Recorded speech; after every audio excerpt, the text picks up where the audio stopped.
This is the Hofstra Radio Alumni Audio Yearbook. Today is January 10th, 2024. Please tell us your name and the years you were at Hofstra Radio. Hi, Brian. My name is Brandon Costa. I was at WRHU from the fall of 2002 until the spring of 2006. Okay. What shows and programs did you work on at the station? Was mostly involved with the sports department. I was a sports department guy. Did a lot of play-by-play on live games. Worked on the locker room, Hmm. which at the time was on Sunday nights. I think it's on Fridays now. Actually, I'd have to double check that. I'm not sure where they have that now, but it was always on Sunday nights, and we would spend like the whole Sunday prepping that show, and do it for an hour. Um, Also, did some of the shows where you kind of had to like fulfill your station duties, and did like the classics and the jazz cafe, which were on like at the time like almost ate up the whole like school day essentially. Hmm. I think it Hmm. was from like after the morning show would sign off, it would be like classics for 3 hours and like jazz for 3 hours. And then did a couple of more fun things like the Rock and Roll Oasis every once in a while, but that wasn't like it wasn't necessarily a huge thing. There was definitely a lot of like filling station obligations with some of those slots. So it was largely a sports department guy when I was there. Okay. Did you work on any of the weekend shows like Irish Country or Polka or anything like that?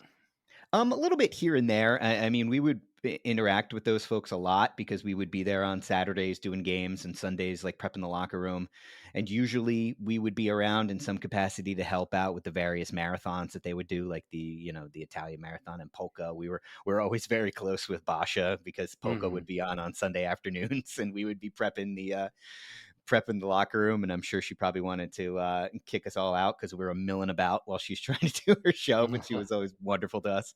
But yeah, there was a lot of those weekend programming to where some of those people, I mean, they were there forever, Yeah. and they were always really, really kind to us, even though I'm sure they, were probably interacting with us more when we were trying to preempt them than when they were on the air. Right, right. Did you have any titles or positions at the station? One year I was briefly assistant sports director. I believe that was in my sophomore year. So speaking of preemption notices, I had the honor of like writing up the stack of those, and that made me, I'm sure, a really popular person around town. Uh, as I changed majors halfway through my time at Hofstra. Actually, I started there as a broadcast journalism major, and then after my sophomore year, I switched to education. So Huh. I needed to kind of focus more on that. And I needed to take 18 credit semesters instead of 15 credit semesters in order to make sure I still graduated in 4 years. So I still remained active with the station throughout, but I kind of had to dial back on the like executive involvement, if you will. So I just had that Hmm. 1 year where I was assistant sports director. Huh. The rare and unique case of someone who actually started doing more schoolwork once they got involved with the radio station. Usually it's the opposite, where people are like, Yeah, I go yeah. to class once in a while. You actually took on more responsibility. Yeah, in retrospect, it was probably not the smartest thing to do, especially since I still do work in the sports industry to an extent now. So Right. did all that switching to education, thinking I was going to become a high school history teacher. Did all this extra coursework, and then I never became a teacher and just ended up working in what I do now. So I mean, hey, hindsight's 2020, and you had to figure that stuff out at the time. So Yeah. I'm not saying I regret it in any way, but yeah, at the end of the day, sure, probably could have just stuck to RHU stuff because you're right. Right, when you're involved in RHU, not just a sports department thing either. It's like so much of what you do at WRHU is as important, if not more important, than your Hmm. coursework. It feels like because you're Yep. getting Yep. such better hands-on experience. So yeah, I went with the more school route, which was probably pretty dumb. Well, I wouldn't say that. And speaking as someone who went into radio and TV and then became a teacher later in life, and a number of us Sure. have done this thing, it's leave the door open. We'll see. Maybe those courses will come in handy or at some point. But Yeah, maybe um, somewhere down the line. Yeah. yeah. Did you have any nicknames or on-air personas at the station? No, no, no, not really. I mean, I had like, stupid nicknames that we would say to each other, like just like B Man or something like that, but nothing that I used on air. We tend to, at least I did. I kept it pretty formal on there. There wasn't really any nicknames I had on air. Okay, all right, fair enough. So you alluded to this a second ago about what brought you to the station, but I'd like to ask this two-part question. Okay. What was it that first brought you to Hofstra Radio? And then if you could describe the station for those of us who weren't there at the same time, what did the station look like? What did it smell like? Who did you meet? What was your first impression at the beginning? Well, I remember it definitely wowed me because this was when they were already in the Dempster facility, kind of on that like caddy corner, like where the office is now. I'm not sure if they still use that main studio on Hmm. the corner primarily. I think they do. I haven't been there in a little bit. But at the time I was looking at colleges to do sports broadcasting. That was very much what I wanted to do. And when I went and saw that facility, it was kind of the perfect balance of impressive and accessible. Hmm. I visited a couple other schools. I visited like Penn State, and they had really, really cool facilities, but you needed to like get accepted into main campus, and then you needed to go through all these various things. I'm sure a lot of people have said over the years, it's like, do you go to a place like a Penn State or a Syracuse, and it's like, all right, yeah, you might be able to get into the program by junior year. And then there were a couple of other schools in my home state of New Jersey that I went and visited where they had a radio department, but it was kind of just like a small closet in like Hmm. some studio in some classroom somewhere. And it just was kind of like, oh, this is it. So when I remember touring Hofstra before I applied and got accepted there, and just feeling like it was just that perfect balance of impressive yet accessible. Like I can get involved in this. This is really cool. They take this as seriously as I would want to take this when I get here. So I just remember for everything just being very shiny, very clean. Hmm. I mean, it wasn't Hmm. exceptionally new, but it was still pretty new at the time, I feel like. Um, and how it smelt, I don't know if I really remember. I mean, by the time we were there, I know it just smelt a lot like cheeseburgers and mozzarella sticks and the things that you could eat unabashedly when you were a freshman in high school and have it not R- affect your health at all. Right. Right. But yeah, I just remember it was really impressive, and it made me go like, oh, this is the place that I need and want to go for sure. So, did you have in mind what a college radio station would look like? Did you have any radio experience? What was it that drew you to the field? No, not really. I mean, I knew that I wanted to do sports broadcasting, but you know, in the early 2000s, I mean, obviously, television programs were available, and Hofstra had one. But this is pre YouTube, pre Hmm. video, primarily being the thing. So radio always seemed like the obvious way to like get involved. Um, so I didn't really have much knowledge of it. I didn't come from a school that had any kind of media program like that. I did theater and drama in high school, and that was mostly crack me out of my shy shell that I had until I got into high school. Hmm. And that was never something that I was like, oh yeah, I'm gonna be an actor and be on Broadway when I grow up. It was just kind of like something that was fun to do, and I did it with my friends. And then sports broadcasting felt like the thing that I really wanted to do. I also wanted to write too, and they still, they had a good paper and journalism and journalism department at Hofstra at the time.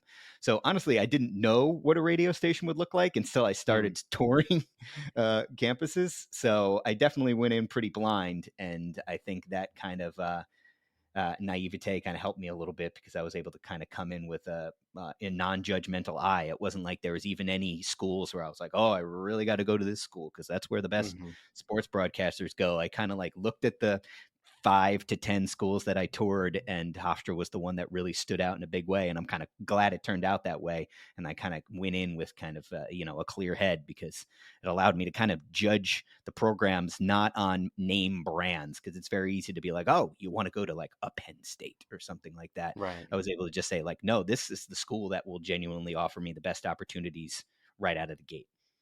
Okay. So you make the decision and you come to Hofstra. What do you remember about getting involved? There was a training class. Was there an interview? What were your first days like at the station? Oh, well, it's funny. I remember going to Accepted Students Day. So this is before starting. I remember going to Accepted Students Day with a buddy of mine from home who was also a Hofstra grad. And I was there with my parents, and I was sitting up towards the front, and Ed Ingles spoke to the room. Mm. Um, I did not know who Ed Ingles was. My dad sure knew who Ed Ingles was. I remember turning around and his head popping up out of the crowd like a meerkat, just like, that's Ed Ingles. Holy crap. So Hmm. I was just kind of like, okay, I don't know what my dad's all about. And I came back, and my dad's like, you're going here. And I was like, what are you talking about? And I'm like, we're at accepted students day. Yes, I am going here. But he was like, he knew about, Ed calling Super Bowls on the radio and being on New York radio and everything like that. So I came in again, very uneducated on kind of the history of that, and was immediately blown away by just how welcoming he was and how personable he was. And it was only really after learning more about his career where I'm like, this guy is dedicating all this time, effort, and love to us snot-nosed kids who are just like, yeah, I want to do sports radio, and being totally understanding and, despite coming with all the credentials in the world. So I remember before even getting to Hofstra, I remember that being my first memory really of being involved in WRHU in some way is Ed Ingles leaving my dad starstruck. But yes, we did have a training class when he got there. He had to apply, got accepted to the training class, did the interview, all that kind of stuff. Yeah, I remember being a pretty rigorous process, and it feeling pretty high stakes, because I'm sure you probably hear this from a lot of people who say, I went to Hofstra for WRHU. You definitely have that hanging over your head where if you're like, if I don't get into this thing, the hell am I doing here? Right. So it does feel like pretty high stakes when you're trying to get in. Yeah, and then it's like another, it's not for credit, but it's on par, and a lot of people say it's just as tough as the regular classes they were taking. Do you Oh yeah, remember I learning mean, anything in particular during the classes? no, I learned a whole heck of a lot about the technology, and I learned way more about the business in Mm, terms of things like EAS tests and like your obligations to the community, and all those things like that were really really insightful and really really helpful. And I remember not even probably, definitely studying harder for that test than any test that I took in my time at Hofstra. I mean, I got a really good score on it, but the ROI on the amount of time that I spent studying on it is probably not in proportion to the score I got. Yeah, it was pretty legit and pretty serious. And I remember in the early days, meeting people like, Andrew Falzone. I remember being really welcoming when he was there. I don't know if he was the station manager yet. He might have been when I was coming in, but he was extremely helpful, and I've always been really appreciative of how welcoming he made me feel when I was there. Before I'd even qualified for the training class, I remember seeing him around the station like after interviews, and him just being like, yeah, and just being a very very welcoming person. He was a good representative at the station at the time, and mm, that made me feel generally good about it, because I mean, you could say all that you want about the facilities and the curriculum and all that kind of stuff. um, all that stuff is pretty hard to power through when you don't have good people around you to work with. And that's something that's always stuck with me even into my career, is like, yeah, there might be a name brand you want to work for. You might not want to work for a professional sports franchise or for a professional sports network.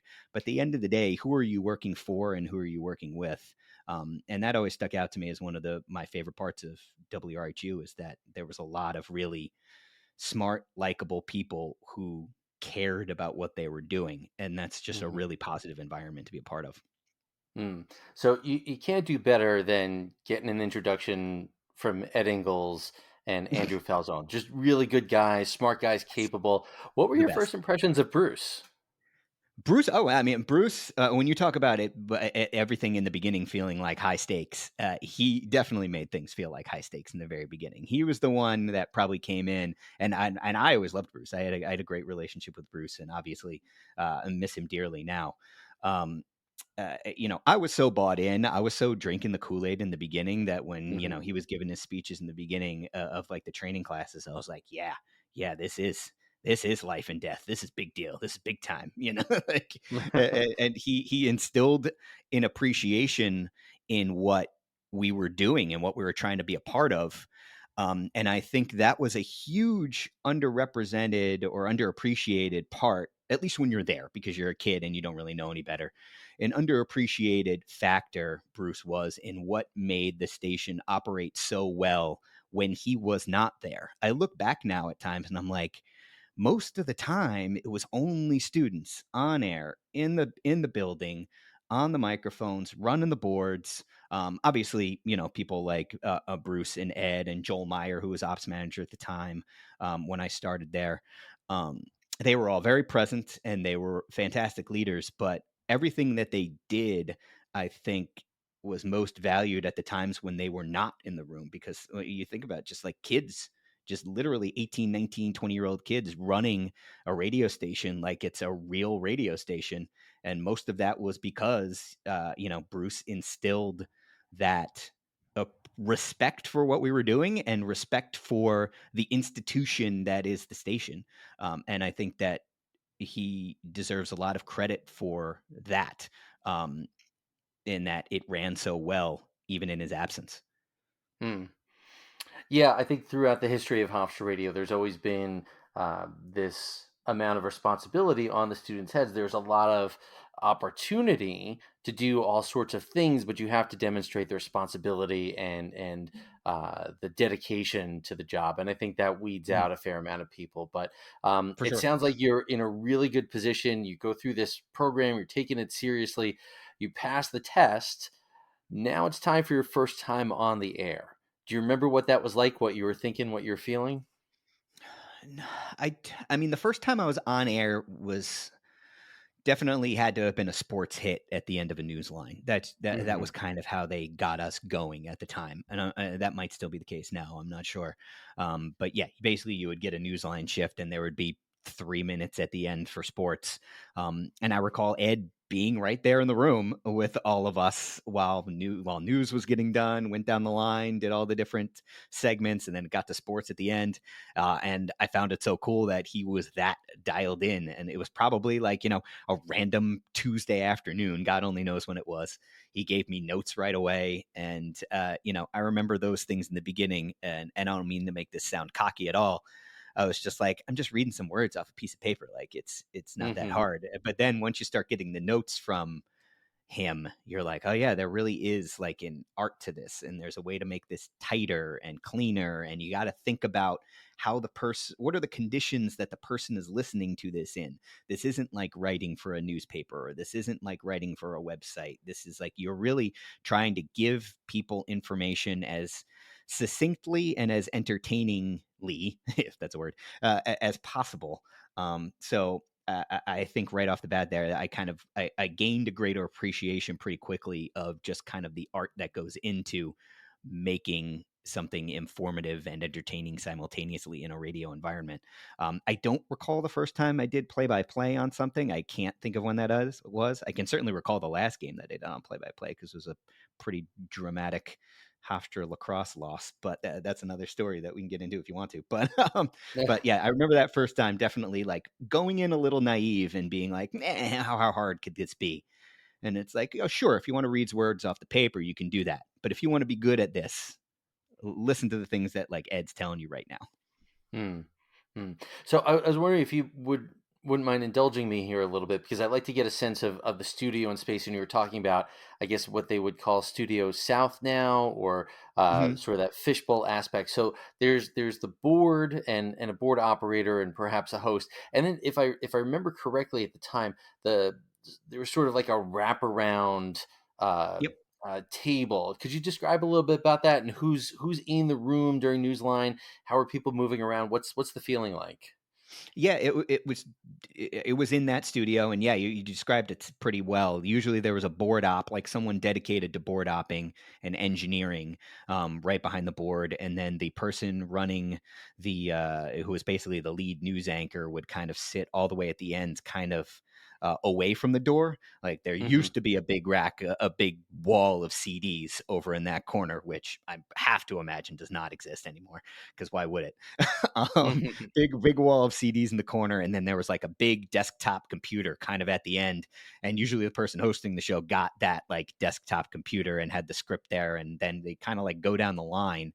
And if I'm remembering correctly, I think there'd be like one or two people that would kind of go back and forth on the main stories, and then there would be like a weather person, maybe a traffic person, and then sports would be all the way at the end, kind of right by the door at the vestibule when Hmm. you would walk in. And you'd be the one who'd had like, you'd take the door in the back every once in a while if someone came bursting in and needed to like hand in new copy or whatever. But yeah, I remember it being really crowded and Ed standing right in the corner, kind of like when you walk in those doors to the left of the board, like right next to me.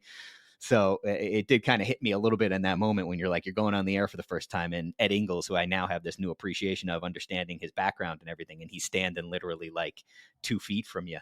you're like, okay, don't blow this now. This is, again, like I said, this is why you came here. Make the most of this opportunity. I just remember feeling really energized by it. And there's again the thing that I always appreciated about everything that we did at WRHU was that everyone cared. And that's not always the case everywhere you go. It's something that Mhm. you take for granted, and you realize when you work at other places where maybe morale is low, or people aren't motivated, or people are overworked, or people are burnt out, which is very popular, very a thing you run into a lot these days, where people don't feel properly compensated. You learn to appreciate the times when you're in a room with people and you all care about the same thing, and you really genuinely want to do a good job. Um, and I remember feeling that from day one. Hmm. Um, a number of people who've worked primarily with the sports department and all sorts of generations have sort of described it officially and unofficially and unironically as a fraternity. That there's sort of a separate group of mostly guys, and that changes over Mhm. time, but mostly people who are really dedicated to doing that thing mostly. And sometimes there's a sense of camaraderie and brotherhood, and sometimes there's a sense of competition. Sometimes it's both. Yeah. What was your experience like getting involved with the sports department and this group of ambitious people? Yeah, it was definitely the closest thing to a fraternity, and I'm the furthest thing from a fraternity guy that you could possibly Mhm. meet. I'm way too much of a nerd for that. But yeah, it was the closest thing, for better or worse. That's probably the best way to describe it. I remember when I got there, the sports department did not have the best relationship with the management. Mhm. Like Bruce and Joel and everything, and probably for its own fault. I'm not gonna lie, I wasn't there. I can't really attest to it, but I remember getting there and feeling like there was a lot of there's a contentious relationship between sports and everyone else. And I would like to think, I'm not taking credit for it in any way, but I'd like to think by the time that my class was leaving, that had changed some. Mhm. It was mostly guys. We did have some fantastic women who were in our department. Diana Ingles was in my class. Steph Cruz was in my class. We had some older ones that were in the class at the time, like Jenny Nan and Shannon Bennett. I believe was a year or two younger than me. Um, and but it's not lost on the fact that I'm sure from their perspective that was a tough environment to come into, because it was very very much a guys kind of place. Mhm. I don't I believe that we tried our best to make it a welcoming place, but I'm sure if you walk in and a bunch of college guys in the early 2000s, it probably was not the most politically correct place in the world. And if they, I hope that nothing like that ever, made anyone uncomfortable. But I can certainly see it being an intimidating place for an outsider. I know for me in the beginning, it was felt very much like an initiation process in the beginning. Mhm. You did a lot of the grunt work in the early days. You got made fun of a lot in the early days, got picked on maybe a little bit, but nothing ever malicious. It was kind of just felt like it was a part of the process. But yeah, I could definitely see a fraternity being a part of it. It was very competitive. People would work really, really, really hard. One of the things that I really got out of that process was appreciating how to really, really cover a beat. Because I feel like when Mhm. you're really young and you dream about becoming a sports broadcaster, you're like, oh, I'm going to be a radio guy for the Yankees, or I'm going to be covering games at Madison Square Garden. It's like, no, no, no, no. We're focusing on Hofstra football, Hofstra men's basketball, Hofstra women's basketball. Like, you're focusing on these things, and you are pulling back the onion and learning as many things about these programs. In the early days of the internet, I mean, Facebook came out when I was in college, so there Mhm. was not nearly as much online research. You could maybe get on a message board and find people's opinions on things, or find some articles on newspapers. But it took a lot of work to really understand these teams, um, in an athletic department that had great sports information professionals, but was largely not covered very much by television or newspapers in the area, which was on the flip side, an exciting opportunity for us, because we got to cover things and be the ultimate source for it. I mean, that was the crazy thing, is that even if you Mhm. go to other really great radio programs, and there are plenty of them out there, there'll still be a professional broadcast, and then the student broadcast will be on 87 whatever or 88 whatever, and it'll mostly just be kind of like a playground for the kids. we were the only place that if someone wanted to listen to a Hofstra sporting event, they came to it. So we were getting thrown right into the fire when you look outside the four walls. When it came to people listening to Hofstra sports or caring about Hofstra sports, we were the front lines. So that led to us really needing to try really hard because there was a lot of talented people that were involved with. I mentioned some of the people who were there when I got there, like Ralph Benarchik and Jared Greenberg. Chris Karen was there. Nick Anastas was super talented. Josh Harmon, Kevin Ingles, Andrew Cohen was there. All these people knew so much when I got there that it was like, oh yeah, this isn't just some cute sling around some hot takes around the late 90s Yankees. This is no. We cover these programs and you better know a lot about them because guess what? You have to interview the coach tomorrow and you better know what you're talking about. Yeah, a number of those names that you mentioned, I've spoken to, whether it's Ralph or Andrew or Shannon. They all spoke of sort of like there's only so much airtime, Sure. and there are these opportunities, and you have to be good because everyone else is good, and it's pushing you to be better. And Mm-hmm. I guess that's sort of what I was looking for. Like, when Yeah. did you become comfortable with that sort of friendly? I don't want to say competition, but that friendly rivalry within the department. When did you feel like, okay, I'm with these guys, I'm with these people, I like this, I'm good at it? Um, I always felt comfortable. I mean, I never got like really nervous going on air or anything like that. But in terms of like really feeling like I was getting into a groove, that was probably more of my second half of college when maybe some of the opportunities started to open up a little more. Mhm. Because people, people like Ralph and Jared and Nick, they were so good that they were getting a lot of those play-by-play opportunities. One of the interesting things when you think about like the grand scheme of like media nowadays is like when I was there, that's when we first started introducing what was called the Hawk, which Mhm. was basically streaming only, which now sounds funny in retrospect because everything is streaming. But that was like the beginning of like, oh, we're also going to do other games and they're going to be on the Hawk. You can only get to them on the website. They're not going to be on the main radio station. And I remember that being an exercise in respecting every broadcast because that was where usually you got the opportunity to take your first shots at play by play. So you couldn't look at it as like, well, it's just a game that's on the Hawk. Who's actually going to find it? It's not on the radio station. You needed to treat every time you got on air like it was the Super Bowl. And if you did that, put your head down and worked hard and treated every team you were covering like with the utmost respect in every game you were covering, even if it was, a team towards the end of the season and they're 2-20, you cover that game like it's a big deal, and you needed to do that in order to not only just get the reps but also to gain the respect of the people that you were working with and the teams that you were broadcasting. They deserved that because we were the only source and the ultimate source. So having that overflow of adding that streaming layer opened up a lot of opportunities. I feel like for kids in my class, like that, like I mentioned, the Pete McCarthy's and the Matt Grices and the Dianas and Stephs and Justin Paley's of the world, where we got one of the first opportunities to maybe get some extra reps in an environment on the streaming only side that helped us feel a lot more comfortable when we started doing games on the genuine quote unquote air. Hmm.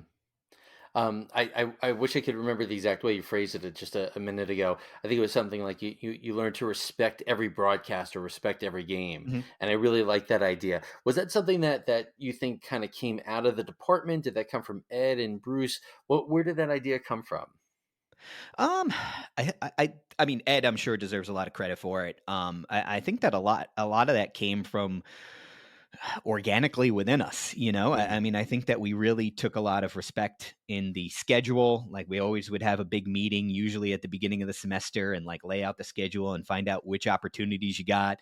And those were really exciting because there would always usually be some like fun out of conference game. Like I remember my sophomore year, the Hofstra men's basketball team played at Georgia Tech.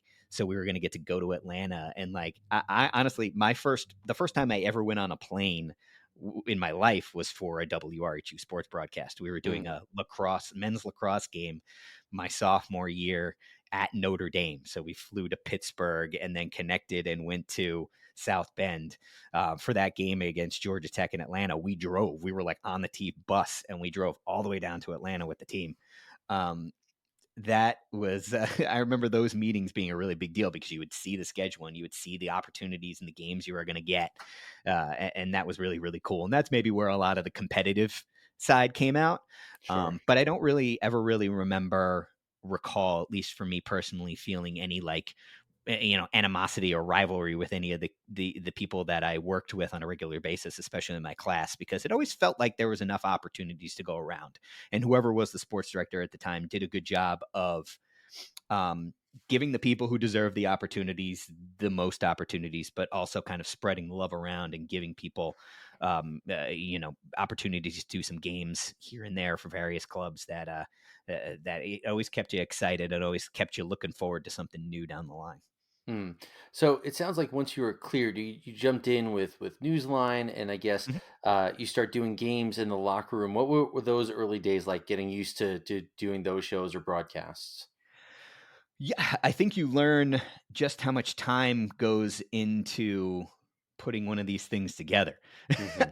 I think Hmm. people don't realize that they're like, oh, you host a 2 hour radio show, so you're at the station for 2 hours. It's like, no, no. For something like the locker room, we would get there at like noon, 1 o'clock in the afternoon for a broadcast that would go on the air at like 7 or 8 o'clock at night, which may be a bit of overkill. But when Maybe, you maybe. feel like you don't know, or you feel like you have so much you need to learn, and the competition between everyone was so tight, you felt like you needed to put in the hours. So I think you really learn to appreciate just how much work goes behind the scenes in these things, especially prepping for games. I mean, we learned in the early days from some of the older guys. Like I remember Ralph teaching me how to do like a game sheet, and you would have like this giant Manila folder. And on one side would be the visiting team, and on the other side would be the Hofstra team. And you'd have all the starting lineups, big numbers, names, little stories, stats, all these things that you'd pull out of the game notes. The Hofstra Sports Information Department would put out these massive game note documents that were like 50, 60, 70 pages long. And you'd have to try to pluck out any of the relevant information and try to put that in a situation. And then you learn. And Ed's thing always with us was like, you should leave 75% of your prep on the table at the end of Mm, a broadcast. There's wow. no such thing as being too prepared. And I remember Ralph saying that to me at one point. Like, so you learned that, and you feel like you want to get everything in because you're like, I did the prep work. It's like studying for a test and then not getting asked about it. And you're like, why'd I bother studying it for it then? Right. And so Right. you learn that you just have to like prep, prep, prep. And then you develop the feel for when's the appropriate time to insert a certain nugget about that player. I'm not going to talk about, the starting point guard's, older brother who also played at the opposing school when Right. there's 2 minutes left in the game and it's a 1 point game. It's like, that's not the time for that, So you learn to like really appreciate all the prep work. And that's where I think the camaraderie really played in, because we would, amidst the heckling of each other, would help each other out so much. We really wanted to put on a great show. Yes, we wanted to improve ourselves, but it was always about doing a great game broadcast or putting together a great locker room and holding ourselves accountable to accuracy and, ensuring that we put together a show that was informative and that people wanted to listen to, and more importantly, that the subject matters appreciated and respected and knew, all right, those guys are putting in their time. They know their thing. They're not just here winging this. That's probably the biggest things that came out of those early days, was really learning the exercises that you need to do before you get on air. Mm, mm. It sounds like a ton of work and a ton of fun, and it sounds like Mhm. it took up a great deal of your time, and you probably weren't expecting that as you're coming in. So I like to ask this question: if you could go back to your mindset at 18 years old, and you're on your way to starting Hofstra, or you're there, what did you think the radio station was going to be when you started, and what did it become for you? Um, well, it's interesting. What I thought it was going to be was literally the first leg of my career, which when I reflect on it now, it was. But then, like I told you, halfway through college, I changed my major. So then Hmm. my junior and senior year, I was still very involved, still did a lot of games, still did a lot of locker rooms. But definitely dialed it back some to account for some of that other schooling that I needed to do and student teaching and all that kind of stuff that I needed to do in order to get out, get out in 4 years. Couldn't afford to stay longer. Um, so I think that there was just it its purpose changed when I was there, and it Right. became more of like a thing I did for fun because I had friends there towards the end. Um, and then when I ended up still going into, because my first job out of college was not teaching, Pete McCarthy helped me get a job at MLB.com with him. And then I started working there for a few years. Then I got a job at a newspaper in New Jersey. And now I work for the company that I work for now. Yes, there were a couple times where I tried to get teaching jobs in there and tutored for a while and worked at a special ed school for a little while. So there was a lot of like figuring stuff out in my 20s. That Right. kind of took me all over the place and was pulling me in different directions. But it's ironic that now that I've been in this job that I'm at now for like 12 years or so, it's like, oh, it did end up being that springboard for a career that I wanted to have. It didn't look exactly like the way I expected it to, but all of the skills and all of the relationship building that I learned in my early days when I was really raw at WRHU ended up being exactly what I expected it to be in the beginning. Took a little bit of a meandering route towards the end and in the early years of my career, but I think it eventually settled into exactly what I hoped it would be, which is like a foundation for. There's so many things that I learned at Hofstra that I still apply on a day-to-day basis, whether it comes to preparation or respecting the organization that you work at, or respecting the people that you work with, respecting the people that work behind the scenes, the people that put in the work that you don't see on air, whether it's on camera or on radio. All that stuff I still, carry with me and use literally every day to this day in my current job. Hmm. That's amazing. What a great journey, Brandon. I greatly appreciate your stories and your time. And I have another set of questions, and maybe someday we can sit down and share some more stories. This was great. Sure, yeah, would love that. Thanks so much for the time. Yeah, obviously, this is a really impressive collection that you've built here with this series. Appreciate you doing it, and have always enjoyed listening to a lot of them. So, thanks for the time.